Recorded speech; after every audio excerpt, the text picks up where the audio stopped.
est-ce que vous savez de quoi je vais parler aujourd'hui? Non, de qui je vais parler aujourd'hui? De Jésus. Ah, mais c'est formidable ça, c'est formidable.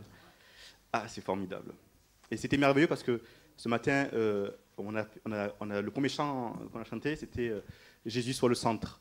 Et que le Saint-Esprit nous... Parce que je vais essayer de parler un peu de ça ce matin, que le Saint-Esprit nous permette de peser vraiment ces paroles. Parce que c'est pas que le chanter que Jésus soit le centre. Genre, si vous voyez toutes les paroles qui sont écrites dans ce chant, genre, c'est pas qu'on les chante, c'est qu'on les vive avant tout. D'accord? Donc c'est pour ça que le Saint-Esprit nous donne de pouvoir peser nos mots, peser nos paroles et nos actions. Parce qu'on ne chante pas... C'est vrai que, étant assis, je me dis, Seigneur, je ne veux pas chanter n'importe quoi. Je veux célébrer ton nom et vivre ce que je chante tous les jours de ma vie. Et vous avez dit Jésus. Vous avez dit Jésus, c'est formidable. Vous avez dit Jésus, c'est formidable. Donc vous savez que la parole de Dieu, c'est Jésus. Hein? Amen. Jésus, fils de Dieu. Jésus, la justice incarnée de Dieu. La grâce incarnée de Dieu. Hein? Alléluia. Et la parole de Dieu, dans 2 Pierre, d'abord je vais faire une petite introduction qui est très importante. Nous avons les épîtres de Pierre. 1 Pierre, 2 Pierre, d'accord? À la fin de 2 Pierre, c'est 2 Pierre 18 qui dit « Mais croissez dans la grâce et dans la connaissance de notre Seigneur et Sauveur Jésus-Christ. À lui soit la gloire, maintenant et pour l'éternité. Amen. » Pierre nous exhorte à quoi? À croître dans la grâce et dans la connaissance de qui? Du Seigneur Jésus-Christ. Donc auparavant, si vous lisez tout Pierre, vous allez voir que Pierre nous donne des recommandations sur la vie chrétienne, comment mettre en pratique la vie chrétienne, que ce soit dans nos pensées, dans nos cœurs et dans nos actions. Et même vis-à-vis et le fait aussi qu'il faut faire attention de ne pas se laisser avoir par les pensées du monde. Donc c'est très important de lire Pierre. Et c'est pour ça qu'il dit, pour nous protéger tout ça, il nous exhorte à grandir dans la grâce et dans la connaissance du Seigneur Jésus-Christ. Et tout à l'heure, le pasteur a commencé en disant, vous savez, le Jésus, c'est pas, et j'ai bien aimé cette expression, Jésus, c'est pas de la confiture. La parole de Dieu, c'est pas de la confiture. On va découvrir quelque chose de très important ensemble. On va aller dans, et ça c'est l'introduction, hein. On va aller dans Apocalypse 21, s'il vous plaît. Apocalypse 21, verset 6, qui dit, « Et il me dit, c'est fait, je suis l'alpha et l'oméga, le commencement et la fin. » Amen. Et on va voir que ce qui est formidable dans la parole de Dieu, c'est que dès le premier verset de Genèse, Jésus dit la même chose. La parole dit la même chose. Dès le premier verset, Genèse 1:1. Et vous allez dire, mais qu'est-ce qu'il raconte, Limon?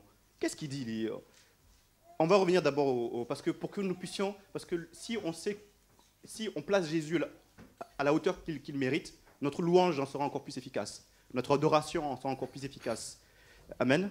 Et Genèse 1:1 dit, « Au commencement, Dieu créa les cieux et la terre. » Donc, l'alpha et l'oméga, nous, on pourrait le traduire par, dans notre alphabet, c'est A et Z. D'accord? C'est la première lettre, dernière lettre, A et Z. Donc, Jésus, nous, en français, on peut dire Jésus est le A et le Z.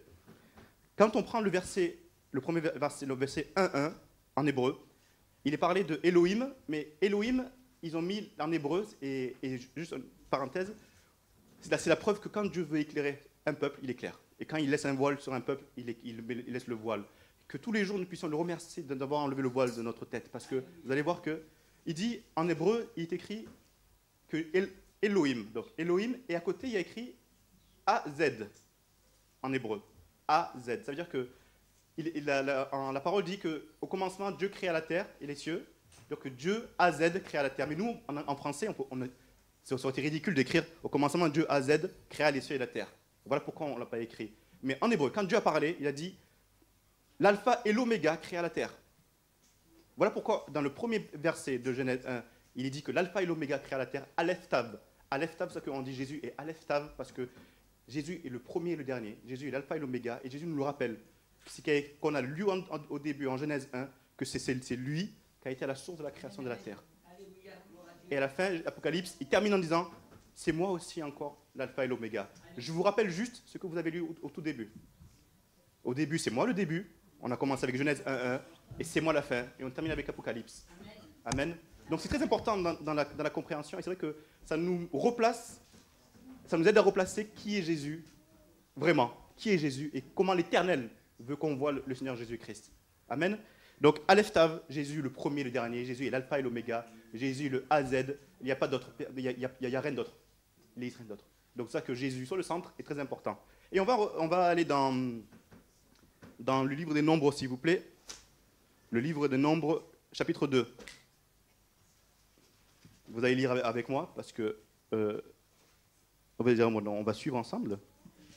Nombre 2.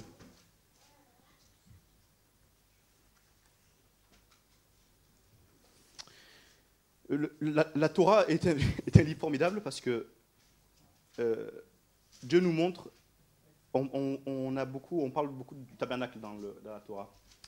Et Dieu nous montre par la Torah, par le tabernacle, qui est Jésus. Et le peuple juif est un très très bon témoignage de comment nous aussi nous devons voir le Seigneur Jésus-Christ. Nombre chapitre 2, s'il vous plaît. Donc.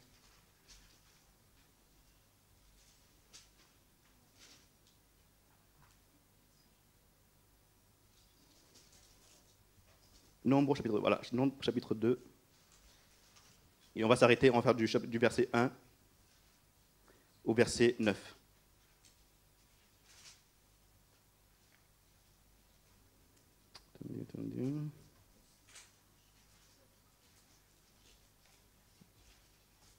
Attendez, c'est pas...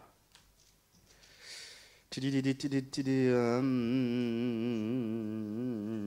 juste parce que je viens de voir que quelque chose... Juste un instant, si ça ne vous dérange pas. Donc, voilà.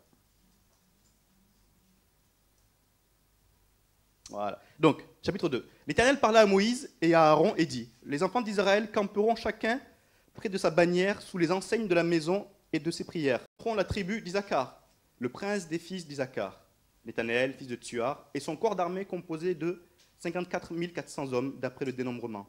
Puis la tribu de Zabulon, le prince de fils de Zabulon, Eliab, fils de Hélon, et son corps d'armée composé de 57 400 hommes d'après le dénombrement total.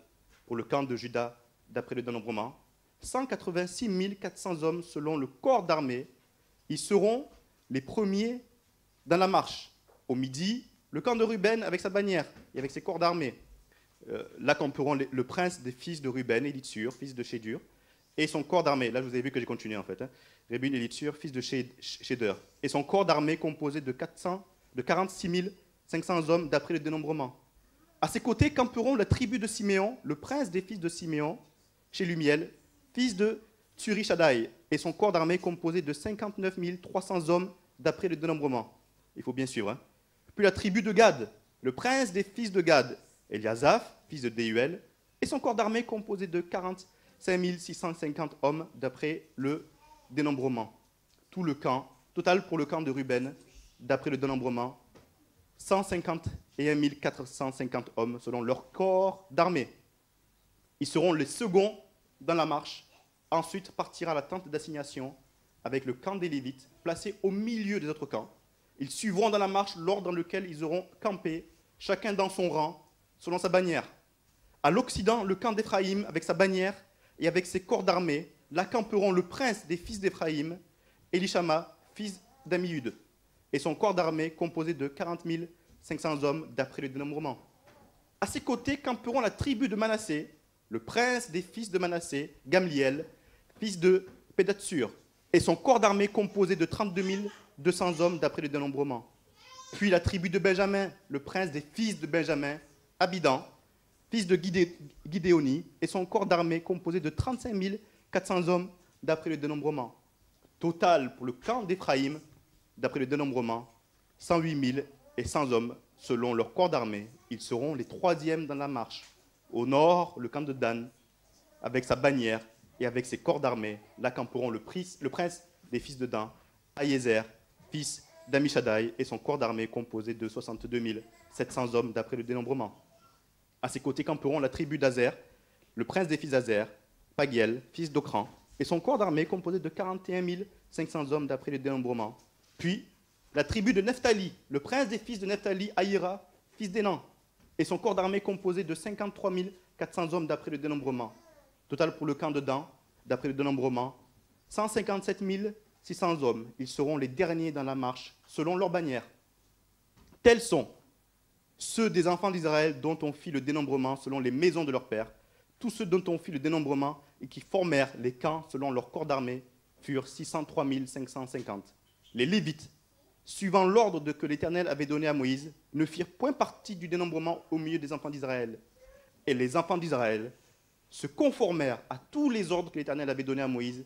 C'est ainsi qu'ils campaient selon leur bannière, et c'est ainsi qu'ils se mettaient en marche, chacun selon sa famille, selon la maison de ses pères. Amen. Amen. Là, l'idée, c'est pas qu'on retienne le nombre de personnes. Donc, Dieu a prescrit un ordre. Il a établi le campement. Il a dessiné lui-même le campement des Juifs. Et quand vous voyez même comment se construit le camp des Juifs, c'était d'abord le tabernacle au milieu, les Lévites autour, et tous les peuples, toutes les tribus autour du tabernacle. Le point central du camp d'Israël était quoi? Le tabernacle. Le point central du camp d'Israël, c'était le tabernacle. Dieu habitait parmi son peuple. Alléluia. Et c'était son désir d'habiter parmi son peuple. Mais il a fixé un ordre. Il a établi un campement. Il a dit voici. Il a dit voici, je mets mon tabernacle pour que tous vos sacrifices se fassent dans mon tabernacle. Si vous avez, dans Deutéronome, on voit que Dieu a mis un système sacrificiel qui fait que tous les sacrifices devaient être faits dans le lieu où Dieu avait décidé, dans le tabernacle. Tout devait, même quand Dieu parlait, il disait, même si vous êtes loin du tabernacle, je vous donne quand même des ordres pour comment cachériser la viande. Parce que je veux qu'à chaque fois que vous fassiez quelque chose, c'est que vous pensiez à moi. Il n'y avait que la tribu de Lévi qui supervisait les sacrifices, qui supervisait le culte à Dieu, qui n'avait droit à aucun héritage. Pas de terre, rien du tout. Ils n'avaient pas droit d'argent. Ils travaillaient pour Dieu et ils vivaient de Dieu. C'était les autres tribus qui devaient leur donner des offrandes et les nourrir. Il n'y avait que les Lévites qui n'avaient pas de terre, qui campaient autour du tabernacle. Les 12 tribus de Dieu étaient divisées en 4 groupes de 3 peuples. 4 groupes de 3 peuples, 4 x 3, 12. Dan était avec Asher et Nephtali, ils campèrent au nord de la tente. Dan, Asher et Nephtali au nord de la tente. Issachar, Juda et Zébulon à l'est. Gad, Ruben et Siméon au sud. Benjamin, Éphraïm et Manassé à l'ouest. Cet alignement, en fait, cet arrangement a montré une chose, c'est qu'on voit que cet arrangement, Dieu n'a pas fait n'importe comment et dans n'importe quel but, c'était pour qu'il soit au centre du peuple d'Israël. Le centre du peuple d'Israël est Dieu, et Dieu veut être le centre du peuple d'Israël. Vous savez, l'Éternel peut être l'Éternel sans être ton Dieu. L'Éternel peut être l'Éternel sans être ton Dieu. C'est pour ça que le peuple d'Israël dit l'Éternel ton Dieu, parce que l'Éternel peut être l'Éternel sans être ton Dieu. Mais Dieu dit, je suis l'Éternel et je serai votre Dieu. Je suis l'Éternel ton Dieu. Et l'Éternel ton Dieu vit au milieu de toi. L'Éternel ton Dieu vit en toi. L'Éternel ton Dieu veut vivre au milieu de toi et qu'il soit le centre de ta vie et le centre de ton campement. De tout ce que tu as décidé, Dieu soit le centre. Donc, Dieu, la vie du peuple de Dieu, la Bible du peuple israélite, quelle était la vie du peuple israélite? Elle tournait autour du culte seulement à Dieu. La vie du peuple israélite se tournait exclusivement autour du culte à Dieu, du Dieu d'Abraham, d'Isaac et de Jacob. C'était ça. Dieu, dans ses ordonnances, voulait que le peuple juif se tourne que sur lui. C'est pour ça qu'il dit même quand vous mettrez en ordre de marche, pendant les guerres, pendant les batailles, ce qui va vous compter, ce qui va vous importer même pendant la détresse, c'est pas la détresse, c'est où est-ce que je suis placé dans votre camp? Où est-ce que je suis placé dans votre camp? La source de votre bénédiction et de votre victoire est le fait que je sois au centre de votre camp. C'est pour ça qu'il a donné les marches à suivre. Donc le culte dans le peuple israélite n'était pas juste une tâche supplémentaire dans leur agenda.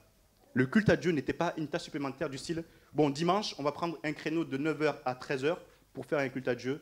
Le fait que le tabernacle soit au centre du peuple juif était que leur culte était 7 jours sur 7, 24 heures sur 24, du lever du soleil jusqu'au coucher du soleil.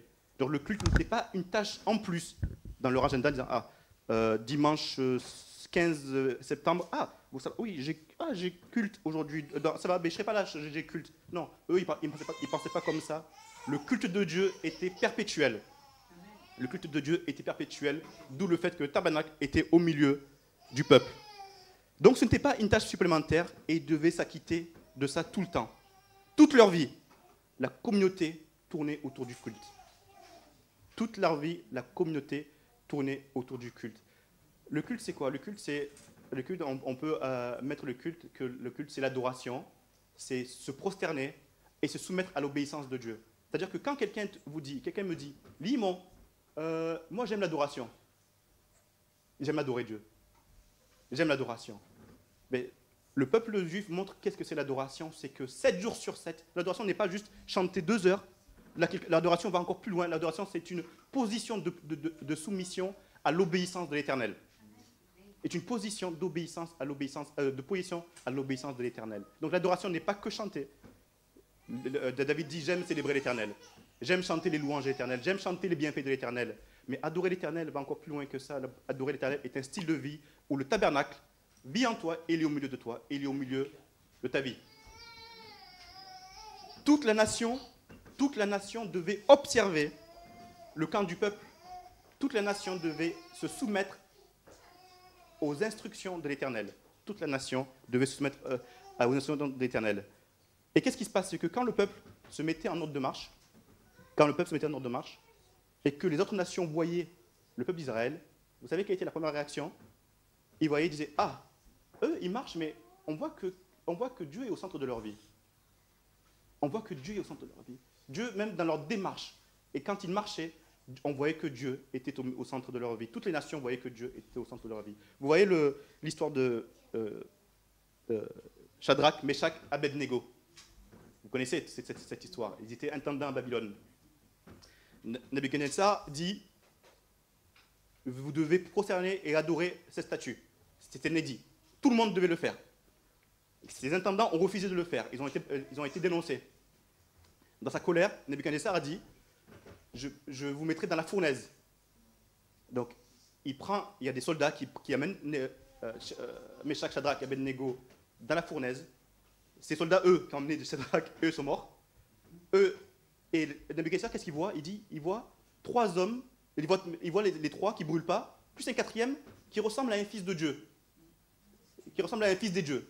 Il dit, ils sortent, et Nebuchadnezzar dit, voici ce que dit Nebuchadnezzar, il dit, vous qui étiez dans la fournaise, et qui avez même livré votre corps pour l'adoration de votre Dieu, alors votre Dieu est Dieu.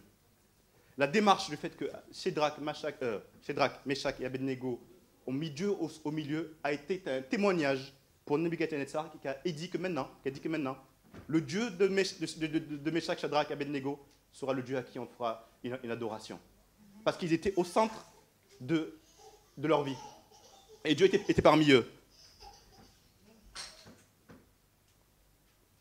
Donc toute nation, quand Dieu est au milieu de toi, ça se voit. Quand Dieu est au milieu de ton camp, ça se voit. Quand Dieu est au milieu de toi, c'est un témoignage, c'est le plus beau témoignage que tu puisses faire au monde entier. C'est le plus beau témoignage que tu peux faire à ton prochain. C'est le plus beau témoignage que tu peux faire à ta famille. C'est le plus beau témoignage que tu peux faire à ta femme, à tes enfants, à tes meilleurs amis. Dieu au milieu de ton camp. C'est que tu as décidé de placer ton Dieu au centre. Dan n'a pas dit, Dieu, tu sais, oh là là, tu m'as mis au nord. Au nord, j'ai du mal à voir le soleil. Il n'a pas dit, mets-moi à l'est, parce que moi, je veux voir le lever du soleil. Zébulon n'a pas dit, ah Seigneur, je me suis mis à l'ouest. Non, tu m'as pas. Personne n'a bronché, personne n'a décidé de contredire ce que dit l'Éternel, car c'était la parole de l'Éternel. Personne n'a dit, parce que le peuple israélien savait que tout ce que disait Dieu était parfait, irréprochable et bon pour lui. Parce que si Dieu est au milieu de toi, c'est la victoire, mais si Dieu n'est pas au milieu de toi, c'est la défaite. Il n'y a pas de compromis. Il n'y a pas de compromis. Seigneur, mais tu sais, toi qui es Dieu, toi qui es si bon que ça, qu'est-ce que ça te fait que je sois au nord ou à l'est? C'est différent, c'est pareil. Genre, toi qui es le Dieu infini, qu'est-ce que ça te fait à toi que si tu m'as dit d'aller au nord, mais non, mais je vais à l'est, c'est pas grave. Toi, Dieu, toi, c'est rien. Toi, tu es infiniment grand. Qu'est-ce que ça te fait que je fasse ça? Dans nos pensées, c'est exactement ça. Quand Dieu nous dit quelque chose, Seigneur, mais tu sais que c'est une contrainte pour moi au nord. Tu sais que j'aime le soleil. Tu sais que j'aime le soleil, j'aime ça. Mais en plus, on m'a dit, Seigneur, que au nord, c'était pas très bien. Donc, je vais faire ce qu'on m'a dit, je vais faire ce que tu dis, moi, ça m'arrange pas, et pour moi, c'est une contrainte. Est-ce que le Seigneur Jésus a dit qu'aller à la croix était une contrainte? Est-ce qu'il a dit que c'était une contrainte d'aller à la croix? Est-ce qu'il a dit que c'est une contrainte de suivre la volonté de l'Éternel? Est-ce qu'il a dit que c'est une contrainte d'adorer l'Éternel même dans la détresse? Alors si Dieu te dit d'être au nord, tu vas au nord. Si Dieu te dit d'aller à l'est, tu vas à l'est. Hier, je suis allé au musée de Marseille et en marchant, je regardais, c'est merveilleux ce musée-là. Il y a plein de choses à connaître. Bon, malheureusement, on oublie vite ce qu'on a vu. Mais il y a une chose qui m'a marqué. C'est que il y avait une allée qui était la foi à Marseille. Je dis, ok, c'est bizarre, je vais voir, je regarde. La foi à Marseille, je regarde et je vois, ils expliquent comment la chrétienté est arrivée, ils expliquent toutes les religions qui étaient sur Marseille, et ils parlent des chrétiens. Il y avait un petit carré pour les chrétiens, et il y avait un petit carré, il y avait une pierre où il y avait gravé un poisson. Ils disent, voilà, le poisson, signe de reconnaissance, et ils disent vite fait, sur 6 lignes, il y avait plusieurs signes de reconnaissance à Marseille pour les chrétiens. Et il disait qu'il y en avait une qui était une roue.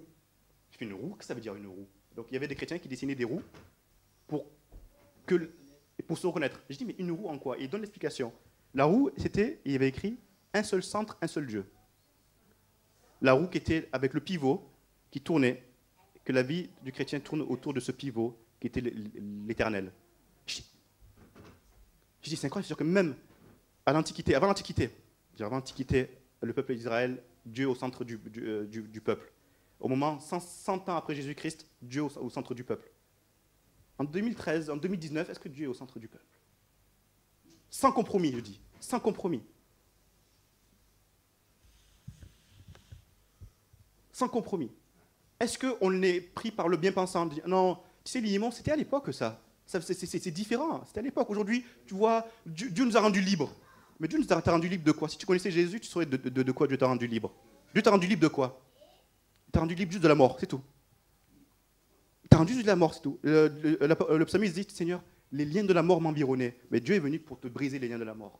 C'est tout. Donc tu as été libéré de la mort pour devenir esclave de Christ. Donc la liberté, ça s'arrête là. Tu as eu la liberté d'être vivant. Tu n'as pas eu la liberté de faire ce que tu veux. Israël n'a pas eu la liberté de faire ce qu'il voulait. Il suivait les ordonnances de l'Éternel. Jean nous montre dans l'Apocalypse une image de ce que c'est un peuple autour du trône du Dieu d'Israël. De ce que c'est un peuple qui est dans l'adoration 7 jours sur 7, 24 heures sur 24. Apocalypse chapitre 7, verset 9. Apocalypse chapitre 7, verset 9. Un livre merveilleux, c'est l'Apocalypse.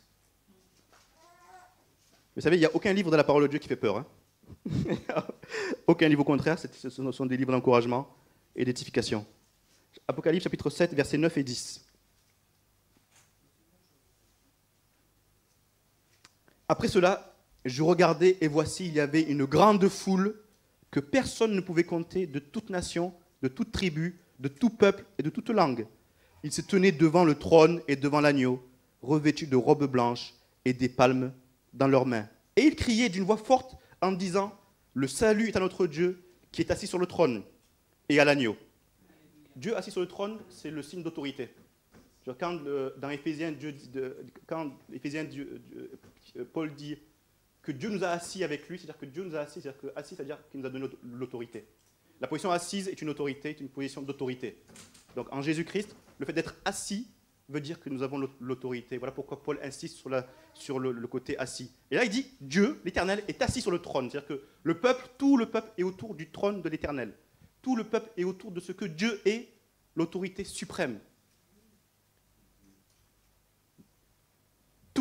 Donc tout peuple, toute langue.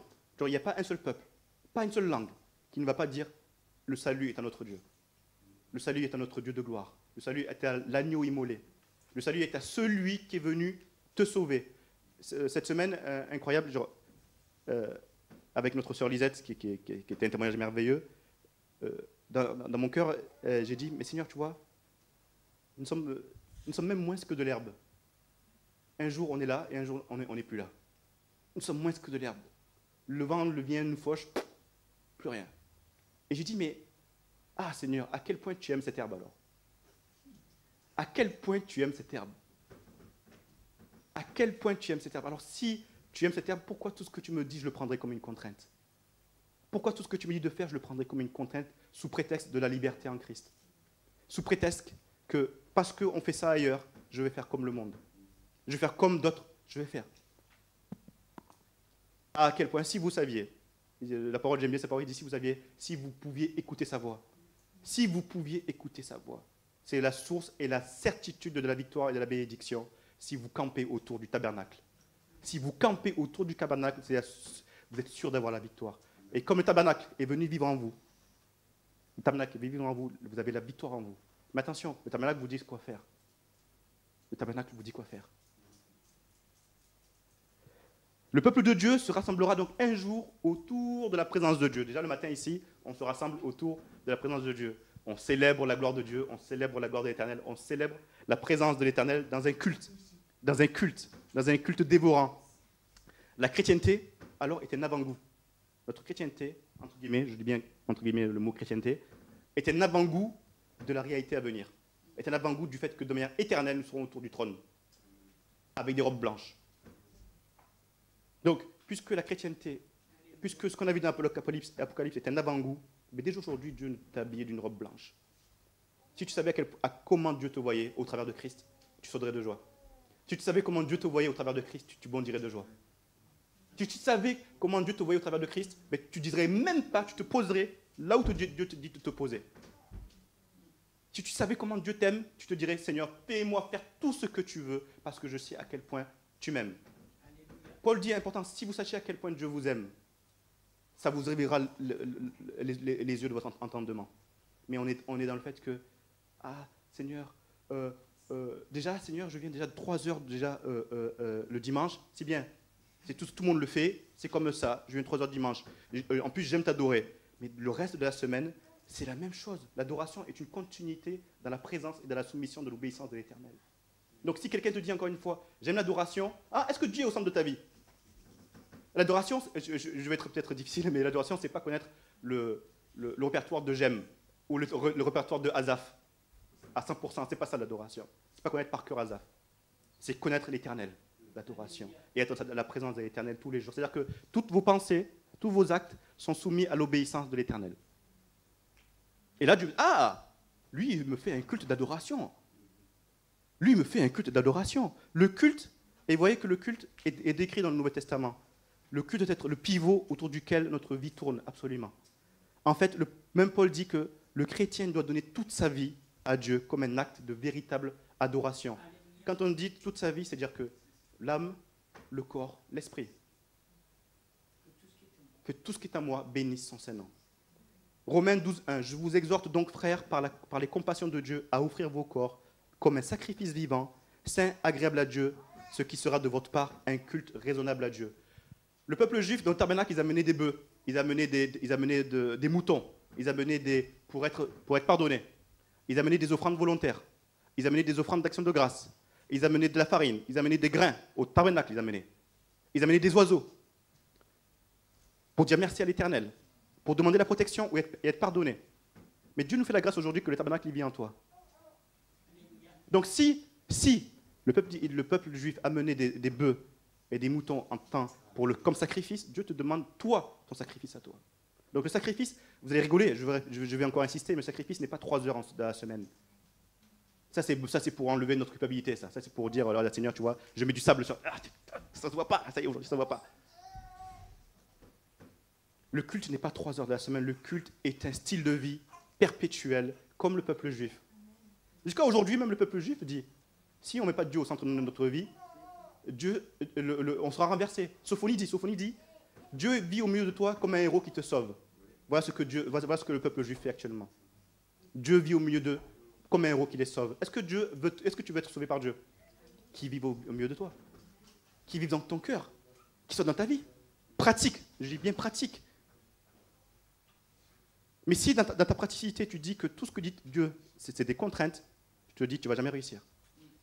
Et Jésus dit, je prends plaisir au commandement de mon Dieu. Je prends plaisir. L'Éternel est mon délice. L'Éternel n'est pas une contrainte. L'Éternel n'est pas une contrainte. Si l'éternel est une contrainte, c'est droit à la confusion. Si on assimile l'éternel à l'éducation, à ce qu'on a entendu, ah oui, j'entends. Si on assimile l'éternel, c'est la confusion directe et totale. Je vous le dis, c'est assuré, c'est la confusion. N'utilisons pas la liberté pour dire, ah, Seigneur, tu m'as donné libre de pouvoir donner mon avis. Tu m'as donné la liberté de donner mon avis. Tu sais, Seigneur, je pense qu'en 3000 ans avant Jésus-Christ, comme ils n'avaient pas de frigo, comme ils étaient là, tout seuls dans le désert, tu es obligé qu'ils soient autour de toi comme ça. C'est différent. Nous, aujourd'hui, moi, je vis à la rue de Forbin, l'autre habite là. Non, c'est difficile, on ne peut plus, non. C'est plus. Il faut qu'on trouve autre chose, Éternel. Dis-nous autre chose. Dis-nous comment. Je vous ai tout dit. Je vous ai tout dit. Montre-moi comment vivre, Éternel. Aujourd'hui, comment vivre? Moi, je me dis, Seigneur, si j'ai des enfants, qu'est-ce que je vais faire? Je dis, Seigneur, si j'ai des enfants, qu'est-ce que j'ai fait? Seigneur, ne me fais pas comme Abraham. Abraham, pas ici. Abraham, le père. Le père. Que ne fais pas comme Abraham. Ne me demande pas mon enfant. Et il dit, mais j'ai pas besoin de demander ton enfant si tu me mets tout de suite au centre de ta vie. Dans la praticité, Dieu te dit, mets le tabernacle. Là, voilà, mets le tabernacle au milieu, et là, tu fais ta vie. Et là, tu fais ta vie, en fonction. La parole dit que le juste, et celui qui est béni, c'est celui qui règle ses actions selon la justice. Si tu règles tes actions selon le pivot, c'est sûr, la bénédiction sera avec toi. Le bonheur et la grâce m'accompagneront tous les jours de ma vie. Et j'habiterai dans la maison de l'Éternel. Et Dieu te fait la grâce d'habiter en toi et t'accompagner. Sur que le bonheur et la grâce, c'est Jésus lui-même qui t'accompagne. Mais ça marche, je vous dis, ça marche que si Dieu est au centre de votre vie. Que si Dieu est le centre de votre vie. On parle de la bénédiction du peuple Israël. On parle de la bénédiction du peuple juif. Et moi, je suis content, alléluia, que Dieu les bénisse encore plus et qu'il leur enlève le voile. Mais c'est un peuple qui a mis Dieu à la première place. C'est un peuple qui a mis Dieu à la première place dans ses pratiques. Et même tellement qu'ils ont mis Dieu à la première place qu'ils ont allé encore plus loin. Donc ils sont encore plus loin. Ils ont fait les fêtes de Dieu, ils ont rajouté les fêtes rabbiniques. Tellement ils sont zélés. Même on les voit même dans les actes, on voit les zélotes. On voit les sadducéens, les pharisiens et les zélotes. Les juifs sont des zélotes fervents, tellement. Et nous qui avons le voile qui est enlevé, nous avons que le tabernacle qui vit en nous. Est-ce que vous savez que cette puissance est incommensurable? Est-ce une contrainte de vivre autour du tabernacle de Dieu? Je vous le dis, est-ce que c'est une contrainte pour vous? C'est ton désir. C'est un plaisir. Alléluia, c'est un plaisir. C'est un plaisir, c'est une joie. C'est une joie. C'est la paix en toi. C'est la richesse dans ta maison. C'est la résurrection dans ta maison. C'est la protection dans ta maison, le tabernacle. C'est la restauration de ta maison, le tabernacle. Le tabernacle n'est pas une relique. Il n'est pas une relique, mon ami. Quand on va dans un endroit, le tabernacle, ce n'est pas une relique. Le tabernacle est vivant. Le tabernacle est vivant. Le parvis, le lieu saint, le très saint, est vivant dans votre vie. Le culte de votre vie est rendu possible grâce à quoi? Grâce à l'œuvre de la croix. Le culte à l'Éternel est possible grâce à l'œuvre de la croix, grâce et renforcé par le Saint-Esprit. Le Saint-Esprit, tout à l'heure, le pasteur parlait du Saint-Esprit. Vous savez ce que le Saint-Esprit fait? Le Saint-Esprit te prend par la main. Le Saint-Esprit te prend par la main et il t'amène au tabernacle. Le Saint-Esprit t'amène à Jésus. Le Saint-Esprit te dit, Limimon, viens, donne-moi ta main, je t'amène à Jésus. Je t'amène quelqu'un qui va pas te juger. Je t'amène quelqu'un qui va pas te condamner. Je t'amène quelqu'un qui aime ton cœur. Je rate quelqu'un qui sonde ton cœur. Je t'amène à quelqu'un qui connaît tes voies. Je t'amène à quelqu'un qui t'a tracé un chemin. Et Jésus me dit, Limon, viens, j'habite en toi. Et je veux t'amener à quelqu'un d'autre. Je veux t'amener à l'Éternel. Viens, je t'amène au Père. Parce que c'est par moi que tu peux arriver au Père. Et j'arrive devant le Père, et j'arrive devant le trône. Et je vois devant le trône un homme fait de jade, un Dieu fait de jade et de jaspe, et je le loue, je l'adore, tous les jours de ma vie. C'est ça le culte. C'est ça le culte. C'est-à-dire que le culte ne s'arrête pas du moment où Limon a fait un beau message là, hein, pas vrai, un très beau message, et que vous allez rentrer chez vous et dire, ah, c'était merveilleux aujourd'hui. Ah, merveilleux. Bah, super, bien, tapi, pam, poum, là. Bah. Le culte continue et il va même en grandissant. Parce que chez vous, la puissance de Dieu se manifeste. Mais ça, il faut que vous le croyez. Ça, il faut qu'on le croie. Genre, la puissance de Dieu n'est pas une procuration. La puissance de Dieu n'est pas une procuration. Christophe, tu rentres chez toi, la puissance de Dieu, peut-être chez toi. Tu n'as pas besoin du pasteur ou quoi que ce soit, tu as besoin que de Dieu. Et du pivot qui est Dieu, le tabernacle. Amen. Donc le culte de toute une vie est rendu possible grâce au travail achevé de Jésus, parce que Dieu nous a unis à Christ depuis la création du monde. Depuis la création du monde, il a dit, j'ai décidé de mettre mon tabernacle dans le cœur de l'émimon, depuis la création du monde, et avant même la création du monde. Par l'Esprit du Seigneur, la beauté, la magnificence, la splendeur, la gloire du travail de Jésus, de l'œuvre de Christ, devrait nous inciter tous à mettre Dieu à la première place. Et à organiser notre vie autour de ce culte. Comme ils le font, et comme on le fera. La dernière fois, je disais, Seigneur, mais quelle est la stratégie d'évangélisation efficace? Quelle est la stratégie d'évangélisation efficace? Et je regardais le modèle de Jésus-Christ. Et je me dis, mais Jésus, qu'est-ce qu'il faisait? Jésus, il parlait du royaume de Dieu. Il parlait de la gloire de Dieu. Il parlait du Père. Et il agissait selon les principes du Père. Il faisait ce que le Père disait. Mais si toi, tu fais ce que Dieu, le Père, te dit, tu seras le plus grand évangéliste de tous les temps. Parce que la puissance de Dieu est en toi. La stratégie de Dieu est en toi. Du moment où Dieu t'a touché, Dieu a mis un appel en toi. Dieu a mis une vision en toi. Dieu a mis une vision en toi. Il a mis une puissance en toi du moment qu'il t'a touché. Mais cette vision, elle fonctionne que si Dieu est à la première place. Ta chair voudra t'enlever cette vision. Tes occupations voudront t'enlever cette vision. Ton éducation voudra t'enlever cette vision que Dieu a mis en toi et que Dieu veut que tu chérisses. L'appel que Dieu a mis en toi, que Dieu veut que tu chérisses. Et l'appel qu'il a mis en toi, c'est sa vision, c'est son tabernacle. Donc, à partir de là, le monde, vos amis, verront que Dieu est au centre de votre vie. Parce que ça devient visible. Parce que le Dieu invisible a un impact sur le monde visible. Si ça, on ne le croit pas, il y a un problème. Le Dieu invisible a un impact sur le monde visible. Alléluia. Gloire, Maëlle, merci beaucoup. C'est merveilleux. Elle a dit Alléluia, Maëlle, pas vrai? Amen. Est-ce qu'elle reçoit Dieu comme il le faut, comme un enfant? Donc, soyons un témoignage efficace en ayant le tabernacle au centre de notre vie. Amen. Je voudrais demander à Abraham de venir pour juste... parce que on va célébrer Dieu et avec ce chant, Jésus sur le centre. Et c'est vraiment, ce matin, j'ai dit, c'est incroyable. C'est vraiment, tout est conduit par l'Esprit. Par l'Esprit, soit le centre, soit ma vision. Et comme tes paroles ici.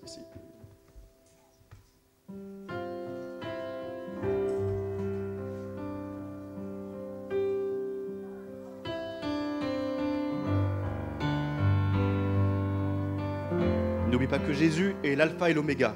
Il est le premier et le dernier. Il est la porte. Il est le chemin. Il est la droiture de l'éternel. Il est la justice